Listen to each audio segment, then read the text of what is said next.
Now let's move on to circular 6 first page. तो हम यहाँ पे दो चीज़ें पढ़ेंगे। एक होता है case of constant tangential acceleration. अगर टेंजेंशियल एक्सेलरेशन कांस्टेंट है तो basically A T R alpha होता है। तो अगर ए टी कॉन्स्टेंट है तो अल्फ़ा भी कांस्टेंट होगा। जब अल्फ़ा कांस्टेंट होता है तो हमारे पास कुछ फॉर्मूले होते हैं। कौन सा? v बराबर यू प्लस ए टी से ये, ऐसे ही वी स्क्वायर बराबर यू स्क्वायर प्लस 2as से ये, और भी कई सारे फॉर्मूले थे। ऐसे ही मान लो था s बराबर यू टी प्लस हाफ ए टी स्क्वायर। अब करना क्या है कि सपोज इसको r से मल्टीप्लाई करो, इसको r स्क्वायर से मल्टीप्लाई कर दो, इसको r से मल्टीप्लाई कर दो। तो r ओमेगा क्या होता है? v final. r omega initial क्या होगा? u। r अल्फ़ा क्या होता है? A t. ऐसे देखो r omega v square, r omega initial u square, एक आर अल्फ़ा एक आर थीटा। आर अल्फ़ा क्या हो जाएगा? A t. और आर थीटा क्या होगा? अब आर थीटा जो होता है वो आर्क लेंथ होता है। आर्क लेंथ क्या डिस्टेंस है? आप समझना मेरी बात। मैं आपसे क्या कह रहा हूँ, जैसे मान लो ये कोई आर्क है, ये थीटा ये आर है, तो आर्क लेंथ आर थीटा होता है। ये तो डिस्टेंस है सर्कुलर मोशन में, ठीक है। ऐसे इसमें करोगे तो आर थीटा डिस्टेंस हो जाएगा। ये initial velocity half A T T square, ये हो गया आपके पास। तो बेसिकली मैं आपसे कह रहा हूँ कि फॉर्मूले वैसे ही जैसे वो हैं, लेकिन इसमें ध्यान रखना इन ऑल दीज फॉर्मूलाज, इन सभी फॉर्मूलों में ध्यान रखना v जो है वो वेलोसिटी नहीं स्पीड है, a टेंजेंशियल एक्सेलरेशन है, a लिखूँ ए टी लिखूँ जो भी लिखूँ वो टेंजेंशियल एक्सेलरेशन है, और s डिस्प्लेसमेंट इन डिस्टेंस, ठीक है ना। तो सारे फॉर्मूले वो हैं, बस a टेंजेंशियल एक्सेलरेशन हो जाएगा, v स्पीड हो जाएगा और s डिस्टेंस होगा। लेकिन इसमें भी साइन का लफड़ा है। साइन का लफड़ा कैसे मैं बता रहा हूँ। यहाँ पर plus and minus are sense of rotation. तुम कहोगे क्या? मैं कहूँगा समझना, मैं समझाता हूँ। लेट्स सी, जैसे कि मान लो कि मेरी वेलोसिटी इधर 4 मीटर पर सेकंड, ए टी इधर है। अब क्या हुआ, आप ये देखो कि एक्चुअली जो चल रहा है वो इनिशियली क्लॉकवाइज चल रहा है, नहीं एंटी क्लॉकवाइज, और ए टी जो है वो क्लॉकवाइज है। तो अगर मान लो आप इसको पॉजिटिव मान लो, आपकी इच्छा है तो इसको नेगेटिव मानना पड़ेगा, है ना। तो आपसे कोई पूछे स्पीड 3 सेकेंड्स, अब मान लो कि आपने लगा दिया v बराबर यू प्लस ए टी बिना साइन देखे, है ना। तो v आप यू लिख दिया 4, एक्सेलरेशन लिख दिया आपने 2, टाइम लिख दिया 3, आपका आंसर आ गया 4 + 6 10, जो कि गलत है, अनर्थ है। सही तरीका क्या है? v बराबर यू प्लस ए टी। अब मैं ए लिखूँ ए टी लिखूँ, आपको पता ही ए टी है। अब इसमें u क्या करते हैं? +4 लिखते हैं, ए टी लिख देते हैं -2, टी लिख देते हैं 3। तो 4 - 6 कितना हो गया? -2 मीटर पर सेकंड। और बिल्कुल सही है। पूछो ऐसा क्यों? क्योंकि देखो ये इसको उल्टा घटा रहा है। तो एक्सेलरेशन का मतलब होता है rate of change of velocity, मतलब हर सेकंड वेलोसिटी 2 घट रही है। तो 2 घट रही है तो 4 का 1 सेकंड में 2 हो गया, अगले सेकंड में फिर क्या होगा? 0। अब ये 2 सेकंड में रुक जाएगा, और रुकने के बाद क्या वापस आएगा, क्योंकि एक्सेलरेशन तो उल्टी साइड खींच रही है उसको। तो 4 2 0 और -2। तो -2 का मतलब क्या नहीं हुआ? -2 का मतलब क्या हुआ कि 2 क्लॉकवाइज। तो इसीलिए जब भी ये फॉर्मूला लगाओ तो आप प्लस माइनस का सेंस लेके लगाओगे, प्लस माइनस का सेंस लेके लगाओगे, ठीक है। बहुत सिंपल सा क्वेश्चन लिख रहे हैं, नहीं सिंपल तो नहीं है। वेलोसिटी 2t है, स्पीड 2t है, वेलोसिटी नहीं हो सकती। तो क्वेश्चन है कि find A net on covering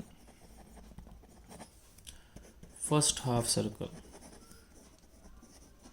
from t बराबर 0।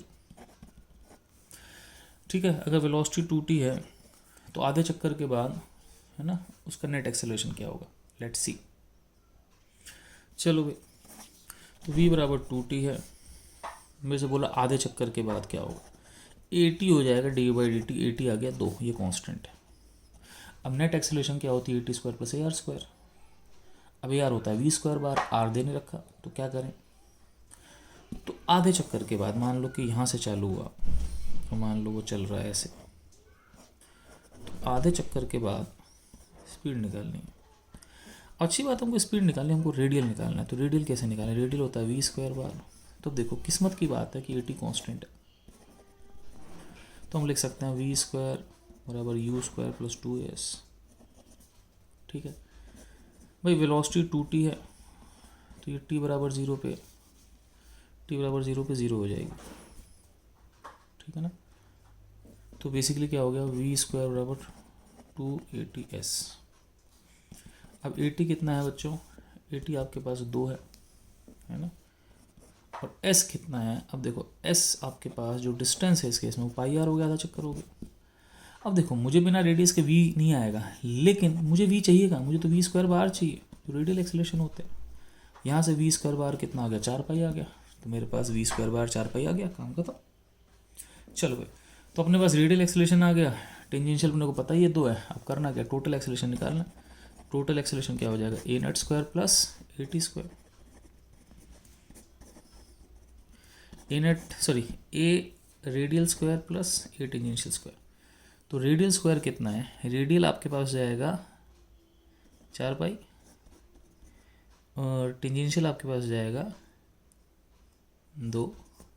ठीक है, तो जो भी वैल्यू, वैसे मैं आपको बता दूँ कि पाई स्क्वायर को लगभग लोग 10 मान लेते हैं। तो अगर आप लगभग 10 मान लोगे तो आप इस ए नेट को 4 का स्क्वायर 16, पाई का स्क्वायर 10, 160 प्लस 4 √164 के आसपास लिख सकते हो अप्रॉक्स। ठीक है, चलो भाई ये क्वेश्चन हो गया। अब हम चलते हैं एक और क्वेश्चन करते हैं। ठीक है, फिर इस चैप्टर का आखिरी टॉपिक निपटा लेंगे। ठीक है, आगे बढ़ते। पेज नंबर, कौन सा पेज नंबर होगा भाई, 4। मान लो क्वेश्चन है कि काइनेटिक एनर्जी के बराबर 2s है, जहाँ पे s आपके पास डिस्टेंस। ठीक है, अब s डिस्टेंस होगा, काइनेटिक एनर्जी 2s होगी आपके पास। ठीक है, तो मान लो कि जो बॉडी घूम रही है उसका मास 2 किलो है, सर्कल का रेडियस 2 मीटर है। तो क्वेश्चन कह रहा है कि जब वो 2 मीटर डिस्टेंस कवर करेगी, ठीक है, फाइंड इन इट। चलो भाई, काइनेटिक एनर्जी कितना होता है, हाफ एम वी स्क्वायर बराबर कितना 2s, मास 2 किलो कट गया, वी स्क्वायर कितना होगा 2s, कितना 2 है उस समय, तो वी कितना होगा 2। तो रेडियल एक्सेलरेशन वी स्क्वायर बार होती है, उस समय होगी वी स्क्वायर 2 स्क्वायर, आर कितना हो गया 2 हो गया। अब टेंजेंशियल चाहिए, टेंजेंशियल कैसे करें भैया, लेट्स सी क्या कर सकते हैं टेंजेंशियल का। तो देखो भाई, फिर देखो यहाँ से kinetic energy half m v square बराबर 2s दे रखी है, m और 2 कट गया, वी स्क्वायर 2s है जो हम पहले देख चुके हैं। अब टेंजेंशियल एक्सेलरेशन होती है dv बाई dt। तो ऐसा करो आप कि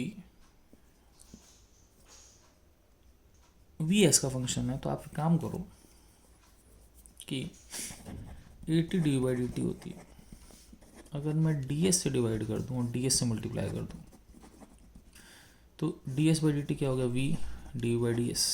ठीक है, ये आपके पास 80 होता है, v d by d s. अब v d by d s कैसे निकालें, सिंपल है, वी स्क्वायर बराबर 2s, हम इसको डिफ्रेंशिएट कर देते हैं with respect to myself. तुम्हें याद है कि नहीं मुझे नहीं पता, इसमें वी स्क्वायर का डिफरेंशिएशन 2v, साथ में डी आ जाता है, s का 1, साथ में डी एस आ जाएगा। तो यहाँ से v d by d s कितना हो गया, v d by d s कितना हो गया 1 हो गया, v d by d s वही आपके पास 80 है, तो लो भाई 81 हो गया। ठीक है, और ए आर कितना हो गया 2। अब आपके पास नेट एक्सेलरेशन कितनी होगी, 80 square plus A R square. तो 80 कितना हो गया आपके पास 1, ए आर हो गया 2, आंसर आ गया √5। ठीक है, तो इस लेक्चर को हम इतना ही रखते हैं। ठीक है, और अगले लेक्चर की तरफ बढ़ते हैं, फिर मैं आपको इकट्ठे कुछ असाइनमेंट दे देता हूँ। ठीक है ना, सारी मिला के इकट्ठे एक ही में। ओके बच्चों, बाय।